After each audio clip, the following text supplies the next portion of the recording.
So I got cut off a little bit there. It's a few hours later. It's no longer daytime.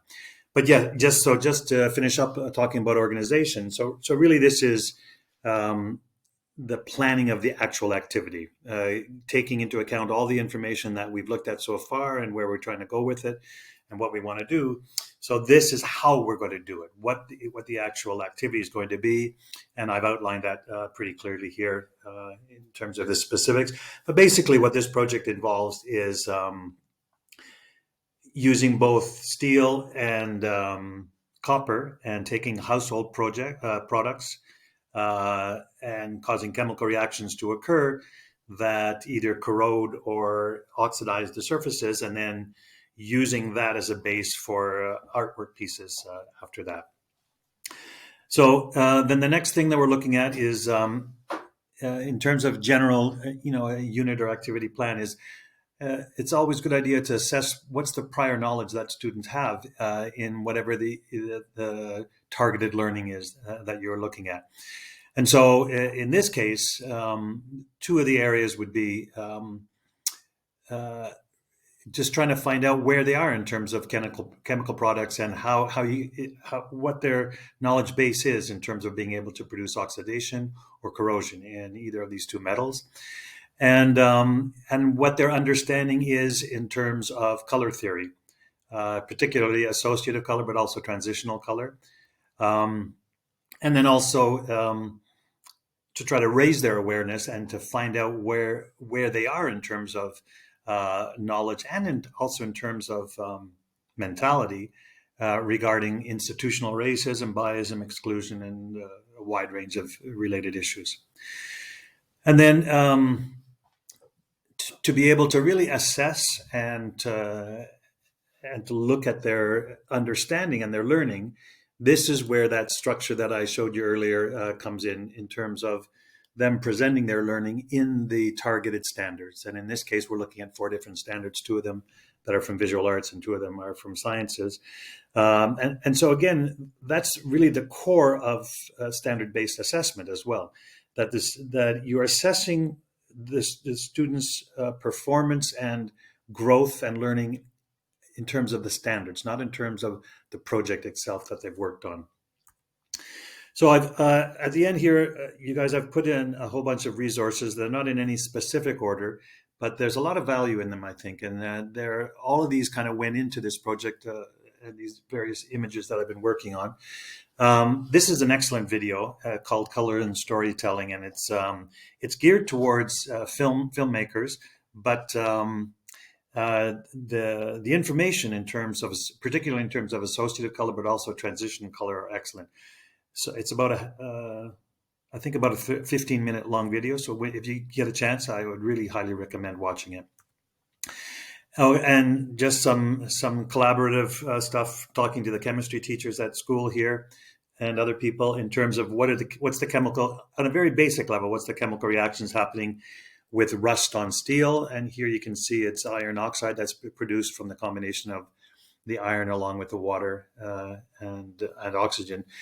And having said that, that then is part of the driving decision to then, when we want to oxidize or rust the surface, what do? So we've got the iron. We need to put hydrogen peroxide, which is actually oxygenated water, and salt as a catalyst in order to develop the rust.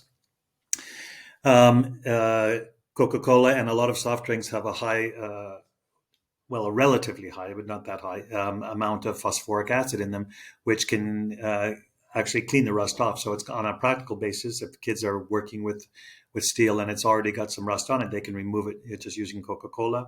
There's a lot of other things that work as well. And then now looking at the metal, we see that there's different reactions, chemical reactions that happen, and it's quite an in-depth, complex.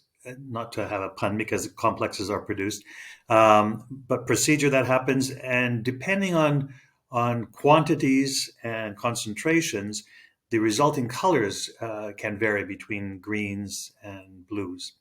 When we're looking at corrosion effects on copper. Salt as well is a catalyst, and then the ammonia that you add also causes a complex to happen. So I put in a couple of more information here and examples about the differences that occur. You can see some of these are labeled, some are not, but one of the things we're doing with this experiment is using soy sauce as well as vinegar and ammonia and salt, and you can see the various huge, wide range of different kinds of effects you can get. One of the suggestions for this project is to try to overlay or stick on some kind of adhesive, and it could be a simple thing like a leaf, like we see here in different ones, or a piece of tape or a sticker that then stops the oxidization or the corrosion from happening, and then you can remove it at the end. So you've got a pattern that you could create if you don't feel artistic enough to try to paint something on it later. Then at least you can still end up with some kind of artistic or creative pattern that gets created. And again, more information just in terms of the chemical processes. You wouldn't be doing this, I'm sure, with the younger students, but with upper school, high school students, it might be something that the science or chemistry teacher would want to have included as part of a project like this as well. And then in terms of, in the visual arts, the context standard has to do with outside sources, basically, and what's going on in the field away or outside from what we're working on.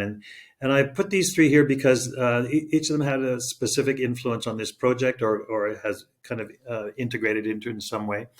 Sebastiano Sersosimo is an Italian artist who I saw his work and really liked it. And he does this effect of painting on, he paints mostly just on steel, I think.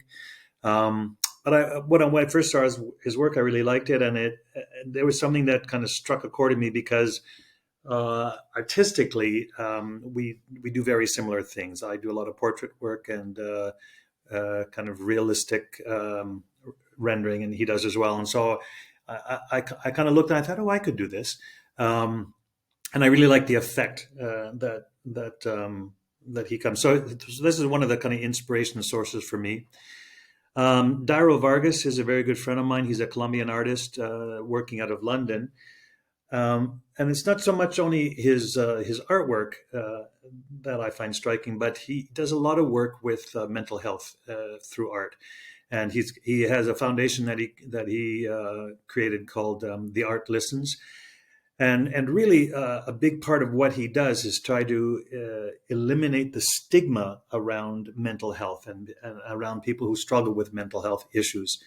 And that's a bias again. So it fits into this whole idea of ABAR and trying to get rid of these biases and this racism or this kind of exclusionist mentality. Then Leo Luco Orlando is the mayor of Palermo in Italy, and he's an amazing man with a lot of integrity. He's been in politics for over 30 years, and he was able to get rid of the mafia in Palermo. But he's part of a group of mayors in European cities, but he actually has spearheaded this movement that is trying to get rid of the requirement for working and living visas for migrants coming into Europe, particularly across the Mediterranean, with the goal that any migrants arriving definitely in Palermo and in Italy and in different parts, that they are immediately citizens and immediately allowed to legally work and live there, rather than having to find other ways to get by, and also to prevent the criminality that's involved with getting them there in the first place. A lot of them make these dangerous crosses across the Mediterranean, and many people die because of it. And so it's tied into a couple of those statements I said earlier at the very beginning in terms of migrants being looked at as criminals, and he's trying to really push to get rid of that kind of mindset and mentality by a lot of people. And so here's one of the incidents that I based one of the pictures on, and this is one of the things I wrote earlier was about Palestinians protesting. Palestinians are oftentimes painted as terrorists, and there are many news agencies when you read them over an extended period of time, you realize that every time um, you see the word Palestinian somewhere in the same paragraph or even the same sentence, comes up the word terrorist, which is a horrible way to paint a whole group of people. And so this was some information that I'm familiar with. And Mohammed Munir Lubad was a Palestinian protester, and he was shot and killed by Israeli snipers. And you can see the information here that the Israeli military was directed to fire and shoot people in the legs during these protests, and more than 8,000 of them were shot by the Israeli snipers during these protesters, and almost 300 of them died, and Mohammed was one of them. So this was the kind of background information on that, and this was the painting that I did of Mohammed related to that. And actually, my work is in an exhibition in Madrid right now, and so for each of these pictures, I've got a little bit of a label explaining and describing the background to each of the images. And again, like I mentioned before, it's one way to incorporate the idea of ABAR without it being an add-on. Like it's sort of integrated into the project itself. Again, tied in with Mayor Orlando and the whole idea of migrants and refugees crossing the Mediterranean. This photo was taken by an Italian photographer named Alessio Paduano, and this man was rescued by Sea Watch 3, which is an Italian or German-based rescue boat in the Mediterranean, trying to save people who are being capsized along in the waters. This happened. This happened actually just off the coast of Tripoli in Libya. Actually, I know exactly where it was because I used to live in Libya. And the Libyan Coast Guard actually capsized their raft because they wanted to return them back to Libya. They considered them to be criminals because they're refugees. So I took that theme, and then I created this image with it. And then from that, I also did these two images here. And all of these, as you can see, these images are the copper and then mixing of several of these different chemicals for the corrosion effect, and then oil painting on top of them. And along with this, the United Nations estimates that there's been 1,600 people who have disappeared or died. Probably all of them died in the Mediterranean just in this past year. And it's basically migrants trying to make their way to Europe. So again, it's this idea that just because people are trying to escape from one area and come to another area, and they're having to resort to illegal means because of the restrictions put on, which is one of the things that Leoluca Orlando is fighting against. They're also oftentimes looked upon as being criminals or lesser people for whatever reasons. So again, it's that intention to try to get rid of those biases that many people hold. And then Dairo, like I mentioned before, does a lot of work all over the world with his foundation, The Art Listens, and his push against this, again tied into ABAR, is to try to get rid of the bias that's kind of related or oftentimes associated with people who struggle with mental health issues.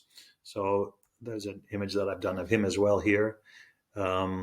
He actually did a workshop with our students here in Madrid last month, and was very successful in terms of having the kids be able to work through a lot of mental and emotional issues that they might be dealing with.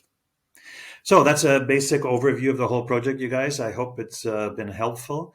And really, the idea from here out is to look at, for yourself and for students as well, ways that you can incorporate or kind of dovetail various subject areas like the arts and the sciences. And there's a lot of different ways to do this, obviously, but the big part of it as well is to play around and to try to enjoy it, and and see what you come up with and try and make something individual on your own. Thanks again for attending, and I've really enjoyed the opportunity to work with you.